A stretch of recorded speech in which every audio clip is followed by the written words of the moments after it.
ஒரு எம்எஸ் படித்த டாக்டர் கிட்ட ஒரு கார் மெக்கானிக் கேட்டாராம், டாக்டர் சார், நீங்களும் நாங்களும் ஏறக்குற ஒரே தொழில தான் செய்கிறோம். நீங்கள் மனுஷனை ரிப்பேர் பண்ணுறீங்க, நான் காரை ரிப்பேர் பண்ணுறேன். ஆனால் உங்களுக்கு இந்த உலகத்தில் இருக்கிற ஒரு அங்கீகாரம், உங்களுக்கு கிடைக்கிற ஒரு மரியாதை எங்களுக்கு ஏன் கிடைக்க மாட்டேங்குது? உங்ககிட்ட வைத்தியம் பார்க்க வர்றவங்க, ஐயா உங்களை தான் நம்பி இருக்கிறேன், எப்படியாவது என் பிள்ளைய காப்பாத்துங்க, எப்படியாவது இவர் உசுரை காப்பாத்துங்கன்ட்டு கையெழுத்து கும்பிட்றாங்க. ஆனா எங்ககிட்ட வர ஒரு கார் எடுத்து ரிப்பேர் பண்ண வரவங்க, மெக்கானிக் அது இன்ஜின்ல ஏதோ சத்தம் வருது, அது என்னன்னு பாரியா அப்படின்னு சொல்றாங்க.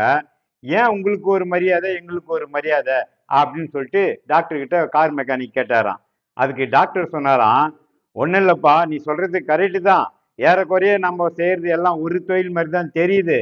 ஆனா நீங்க ரிப்பேர் பண்ணும்போது இன்ஜினை ஆஃப் பண்ணிட்டு ரிப்பேர் செஞ்சுட்டு அதுக்கப்புறம் இன்ஜினை ஆன் பண்ணி பார்ப்பீங்க. நாங்க அப்படி கிடையாது. மனுஷன் உயிரோடு இருக்கும்போதே அவருக்கு என்ன பிரச்சனையோ அந்த பிரச்சனையை சரி செய்வோம். நீங்க வந்து இன்ஜினை ஆஃப் பண்ணிட்டு ரிப்பேர் பண்ணீங்க. நாங்க மனுஷன் உயிரோடு இருக்கும்போது அவருக்கு ஆப்ரேஷன் பண்ணுவோம். இதுதான் உங்களுக்கும் எங்களுக்கும் உள்ள வித்தியாசம் அப்படின்னு சொல்லலாம். சரிங்க சார், கரெக்ட், நீங்க சொன்ன விளக்கம் எனக்கு புரிஞ்சு போச்சு அப்படின்னு சொல்லிட்டு மெக்கானிக்கும் வணக்கம் சொல்லிட்டு கிளம்பிட்டாராம். இதை பத்தி நீங்க என்ன நினைக்கிறீங்க?